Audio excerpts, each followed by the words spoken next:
Welcome everybody, this is Hector Rivas with the LaRouchepack.com website, and I have on with me a special guest, Mr. Darcy Richardson, who has decided to run as a progressive Democrat against Barack Obama for President of the United States.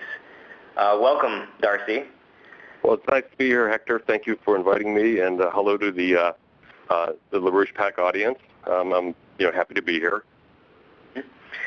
Okay, well, I have a few questions that I would like to concentrate on. I think a maximum 4 questions that I think will touch at the topics that we want to get at. Let me start off with this, Darcy. Now, we know that we are operating on a timetable of a matter of hours, and at the most days. And what I mean by that is that every living soul on this planet knows that we are living under the collapse and end of the entire financial system. And as we face that, there is a drive on the part of the British Empire, the financial empire that's losing their system, to push for thermonuclear war. Now, because of that, we are in the middle of a mobilization internationally in the United States, our allies in Europe, in the Scandinavian region, in Australia, Ibero-America, and so forth, to intervene on this exact front, that we face the threat of thermonuclear war, especially in the event of the Russian presidential elections, where Vladimir Putin is expected to win. The temperament of that, from what we already know what was attempted and what's been discussed in the last weeks, is a push for his assassination, as we also are dealing again with the fact that, on top of that, the threat of all-out nuclear war, which will come at no indication or pretext. It will just happen and strike suddenly. Now, in that world, what we're saying is we have to come in with the immediate question of, knowing that this is a threat we face, a question of hours, that Barack Obama cannot be the President of the United States. And anybody supporting him just can't be taken seriously. He needs to be challenged on this insane and fatal decision for the country. And we're introducing that what's going to need it for the situation is Glass-Steagall and national banking to create a real recovery for the entire planet and the United States. So I'd like to ask that in this context, as we're in the middle of this threat right now, with the necessity to act on this basis right now, we find it interesting that we like to see what gets you to decide, what had you decide to run as a progressive Democrat in the presidential elections against Obama? Well, a couple of reasons, and it's a great question, Hector. One is I don't understand how any peace-loving progressive can support President Obama. I mean, his administration, and we won't even talk about the economics yet, but just as far as foreign policy, he accelerated the war in Afghanistan. He's been deploying drones that are far more sophisticated and deadly than like the Nazi V-1 and V-2 flying bombs, which were the early predecessors of the cruise and ballistic missiles that were used in the terror bombing over the city of London in World War II. He's failed to close Guantanamo Bay, and of course everyone's aware of when he signed the National Defense Authorization Act back in December, allowing for the indefinite detention, without charge or trial for U.S. citizens. And he's actually authorized the extrajudicial killing of U.S. citizens. I mean, anyone who considers themselves a progressive or even a liberal Democrat that could support a president who has, allowed these things to happen is, it's just unfathomable to me. And yet progressives seem to be standing by him. And that was one of my motivations for getting in. The other one, of course, was, just the whole question of the economy and how he's mishandled it, beginning with his failure to resurrect Glass-Steagall, as you mentioned.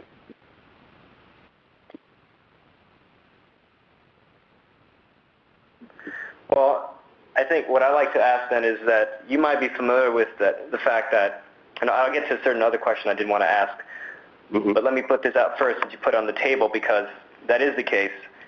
And in the beginning of the week, LaRouche the organization put out a leaflet challenging the terrible mistake that Bill Clinton made and is making right now in having the Democratic Party back Barack Obama. And, in that context, as well as the fact that, he posed another interesting thing the following day where, we do have to realize that it's quite pathetic that you have an entire Republican slate that are so bad. You realize that every time they talk, they gain support for Barack Obama. So we redefined the GOP as the Committee to Re-elect Barack Obama. Right. It's really bad. As bad as President Obama is on the Democratic side, you have what I like to call the four horsemen of the apocalypse on the Republican side. I mean, it's just unbelievable. And you're right. Every time they open their mouth or speak, it really you see it immediately. President Obama's approval ratings go up. So I mean, it's a very sad field on the GOP side. Okay, well, let me ask you this on the question of what we actually have to do. Now, I'm just curious to see that, because you are an endorser of the Glass-Steagall Act. Yes, strongly. Strongly. Okay. Well, let me just pose it to you this way. What do you think are the chances in your mind of the United States facing a recovery without such a law being enacted? I don't think it's possible. In a best-case scenario, the economy might recover, but we'll face another financial meltdown a few years down the road. We have to separate the commercial banks from investment banking. I mean, that's the first thing we have to do, and I think it can be done here in the United States. I know, Marcy Kaptur has sponsored her bill in the House, and I think she now has, I believe it's 58 co-sponsors, including 4 Republicans. So that's positive. We need to pressure our members of Congress, both the House and the Senate, to support, reinstating Glass-Steagall. That's kind of our top priority, at least in my view. And I'm very encouraged by what's happening in Europe as far as Glass-Steagall goes, with Jacques Cheminad's campaign in France. Also, I think I mentioned to you the other day about Francois Hollande, who's a Socialist Party candidate. He's also come out in favor of it. And even the far-right National Front candidate, Marie Le Pen, has endorsed it. And I believe Jean-Luc Mélenchon, who's running on the left ticket, I believe he's endorsed it as well. The only candidate in that race who hasn't endorsed the concept of Glass-Steagall is Nicolas Sarkozy. So I'm very encouraged by what's happening in France. And, of course, with Oscar Peterlini in the Italian Senate, that's also very encouraging. I believe he has, and correct me if I'm wrong, I think he has like 11 or 14 co-sponsors in the Italian Senate. And, of course, the work that Helga Zepp-LaRouche and the Schiller Institute are doing in Germany and elsewhere, those are all pretty encouraging signs. So, Europe, I think, understands the importance of Glass-Steagall. So we just have to pressure our elected representatives here in the U.S. to start to take action on it. But let's put that back on the books. Larry Summers, who was President Clinton's chairman of the White House Economic Council, he's the one who really pushed for doing away with Glass-Steagall. So, that was back in late '99, and we saw the results of it 9 years later. So I think that's imperative. Well, I'll just say very quickly that I think this is precisely the reason why we are putting the issue of Barack Obama's removal on the table right now. Because if there's anything that's going to actually get us to succeed in getting such sane policies of that type being enacted, it's going to require for him to be thrown and put in a place where he belongs, and it's not the White House. So let me ask you this.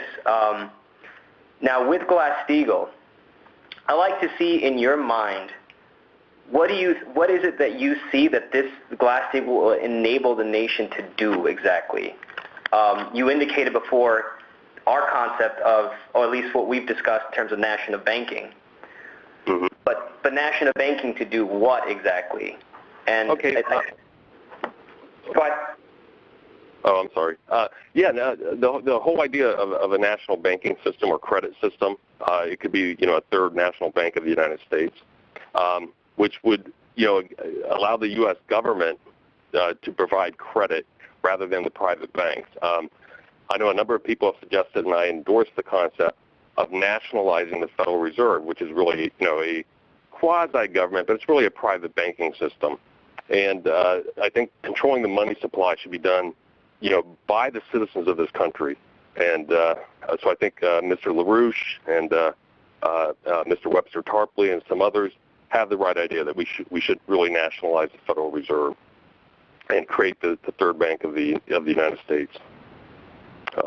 And with that bank, we could, finance a lot of the infrastructure projects that the country needs, including, NWAPA, rebuild the electrical grid in this country, rebuild, or repair our broken down bridges, maintain our highways. There's so many things we could do if we had the credit to employ the 30 million people who are either unemployed or underemployed.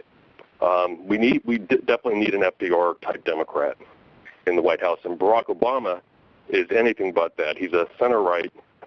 He's really the best thing that's ever happened for the Republicans. He's kind of giving them everything they want. He's not a progressive on economics or obviously on foreign policy. So we need a real Democrat in this race. I didn't really want to run, Hector.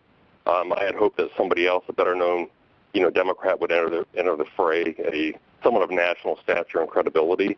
But when no one did, I decided to go ahead and file in New Hampshire, at least as a symbolic protest. But we desperately need, in 2012, a Franklin D. Roosevelt type Democrat. Mm-hmm. The government's not the problem; it can be the solution. Mm-hmm. Yep, and that's why we have to definitely be acting now. I'll say one thing that Mr. Tarpley does not understand is the concept that Mr. LaRouche has with the question of NWAPA. Now, I know that from discussions you and I have had, you've come across this policy. Is that correct? Yes.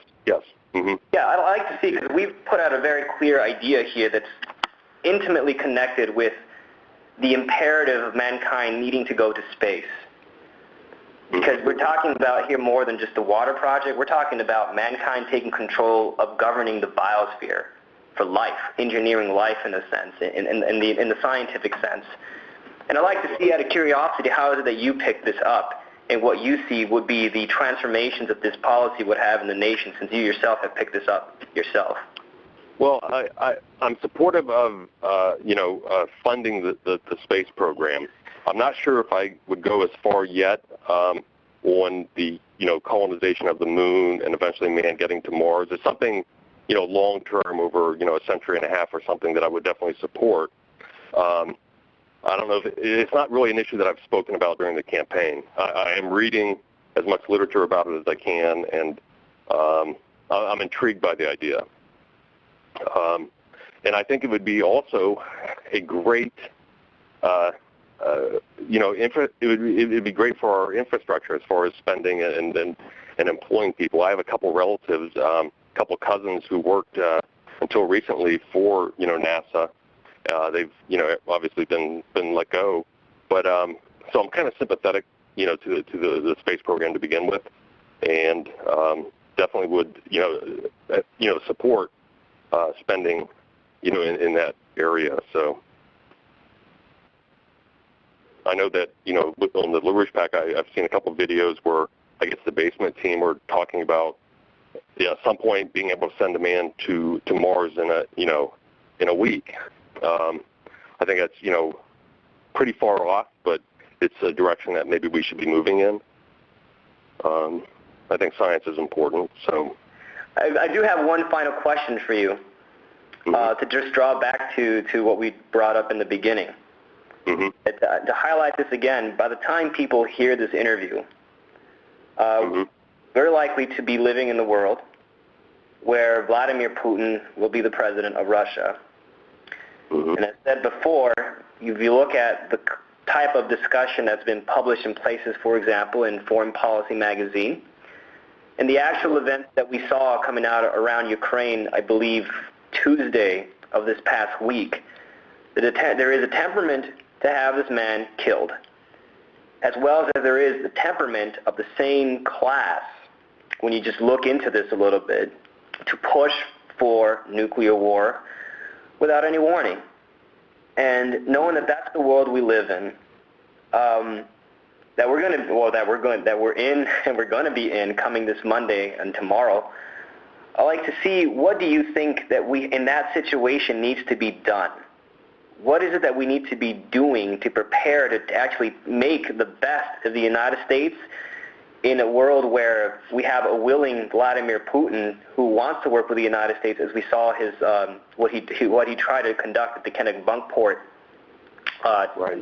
treaty, I guess I can call it that. Well, I definitely believe that we should work with Vladimir Putin and Russia. We should be allies, not adversaries. I'm opposed to the saber rattling from this administration and the four horsemen of the apocalypse from the other side, talking about attacking Iran, whether it's through a false flag operation conducted by Israel or just a UK initiative, whatever it is. I believe that we should be negotiating with Iran. I don't believe that they're building nuclear weapons. I believe the IAEA assessments that they stopped any kind of nuclear weapons capacity back in 2003. I don't think there's any evidence from U.S. intelligence that suggests otherwise. And I'm 100% opposed to this, saber rattling. And I think Russia and to a lesser extent China have been kind of a stabilizing force in this. I would resist any attempt to go to war over bad intelligence or false intelligence. And I go beyond that. I actually believe, if push comes to shove, that Iran has the right to build nuclear weapons if they wanted to. I mean, that's they're surrounded by neighbors that have them. That would actually probably be a stabilizing force in that region of the world. So I'm totally sympathetic to what Vladimir Putin has said on the subject, and I believe that we just need to really cool our heels here. I mean, this rhetoric is getting more ramped up by the day, and we should, the American people, I mean, we need to be in touch with our representatives, our elected officials, and say that we won't tolerate some sort of incursion or bombing, whether it's by Israel or the UK, but in this case it would probably be Israel or the U.S., and just resist that with everything that we have. Okay. And I would underscore what you said just now, that it wouldn't be very intelligent to go to war based on false intelligence. Absolutely. Right. So, we've been down that road. Yeah, exactly. So I'd like to thank you for being on with us, Darcy. Well, thank you, Hector. I enjoyed it. Okay. People should stay on tune with LaRouchePAC.com. Our mobilization is definitely going to be continuing throughout, the weekend we're coming out of and going into the week that people will be hearing this. Thank you for being with LaRouchePAC.com, and thank you again, Darcy, for being on with us. Thank you.